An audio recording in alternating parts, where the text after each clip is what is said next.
Okay guys, kujobek mavigirwa zvinhu zvakanaka guys. Zvichema vedu ini zvinonga zvisikuita. Indatry kuita business guys harisi kubuda. Ina ndizota mwana zvita sei. Ini tinenge ndakaroiwa ini sei vamakuita zvishoma zvanga zvifambi. Guys, hapana kuroiwa. Sometimes you just don't know this little knickknacks zvokuti business rinoranwa sei. Anditiwaona. And mukana wacho unawo. Potential unayo. But how to run the business is the problem. Anditi because autori mari capital. Hausatova nebusiness hombe andi asatakura hautori mari capital otengesa zvinhu nhasi zvopera kutengesa nhasi wotora mari yawo tega nimbotapudza imweni mbonotla handiwana ndizotengesa. You don't run a business like that. Kana uchida a proper and successful business guys, there are ways that you run a business rako zvakanaka. Takaitawo mabusiness guys, pamwe pacho waita uchidona uchifeila, pamwe pacho ona mutactic, pamwe pacho obvunza vanhu woita zvobudirira zvofaya zvokutodaro hanti mashona.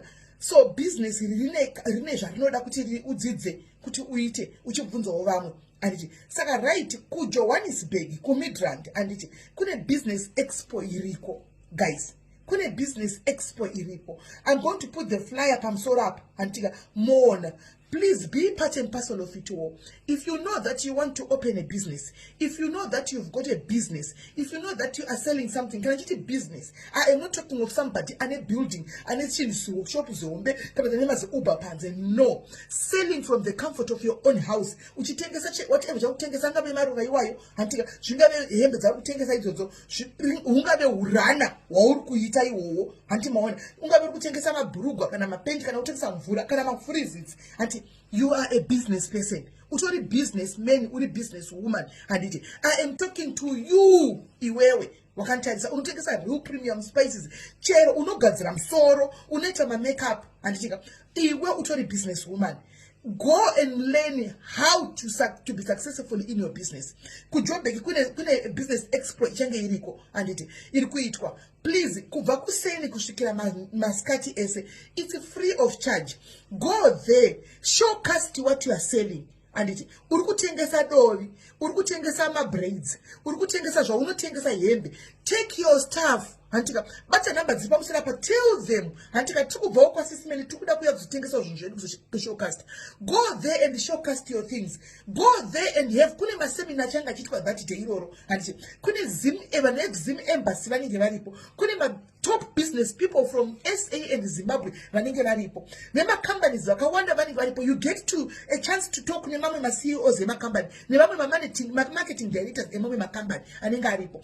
Go there, go and ask questions. Idele kubvunza mubvunza kuna nozanochikisa. Na imeduwe imi kuti muchikira makasvika apa makasvika sei. They will explain to you kuti vakasvika sei. Anditi vanotokudza kuti takafamba so tikadai. This is ndine business ranguwo. Handisi kuona direction iri kuita. Iri kundipa to profit, but handisi kugona kusunga kuti ndiende mberi. How best can I do it? They will explain to you. Apa wadi kumbodai apa ma dynamics a business. Anditi musanyare usatye. Problem ndio yekuti you undermine yourself. Unoswera ukazvivharira mumba. Haudi kuenda pane vamwe. Unoda kufambira zvinhu zvisina nebasa rese. Gumbo rinopera uchifambira guwa.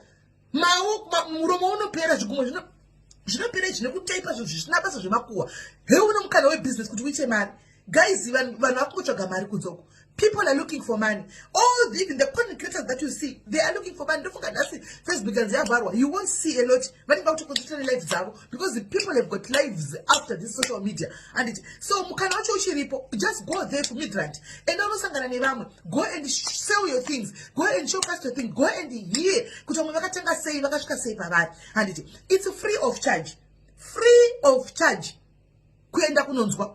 Nekuno tengesa tunhu twako batana nevamwe musi weday iri anditika uyende unotengesa zvinhu zvako anditika uyende unonzwa kuti vamwe vakasimuka sei zvinozonakidzawo kuti wandezotora tiwediwe indakaenda kubusiness expo yandakambona chipadziwa navamwe mai rimwe gore anditika ndokakava breaking point yangu ndokakava kusumuka kwangu. Please go. Then after that kubva manheru antika kune kwakuiswa ma-awards vanenge vakupa ma-awards handimaona ma-awards handinoda kuti imi muvote. Ndichaisa zvakare flyer rema-awards guys. Pane makategories akasiyana-siyana.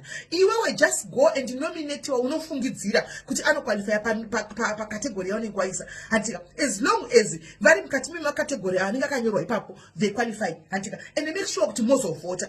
pane manhingikira anenge achitwa apa manheru panenge paine 3 course meal ndo panozobhadharwawo kana uchida kuenda kuordinary 1.5 kana uchida kuenda kuvip 1.7 makapfeka mahembe dzenyu dzakanaka guys kufa kwakauya guys vanhu handei farai mufarisise guys ende munofara handimona kufa kwakauya life is not guaranteed kuti unofarini kana kuti go and enjoy guys buda mumba imomo buda unosangana nevamwe wear that beautiful dress that you have handika pfeka boots gogo iyoyo do your makeup and go handiti enda uno explore namusangana nevamwe kunzoko go and create relationships go and create ukama usaenda kuno create ma enemies handi machiona please budai makaenda ku business expo yeku Midrand date ripo pa flyer apa hande takaenda guys just go and learn muyo ma diaries ari ku Joburg diaries in Joburg please batsanai chimbobatsanai chinjakanaka ichi muyende munodzidza business endai munodzidza kuti toita seiko kuti mari tidhurewo mari toita seiko kuti mabusiness edu akure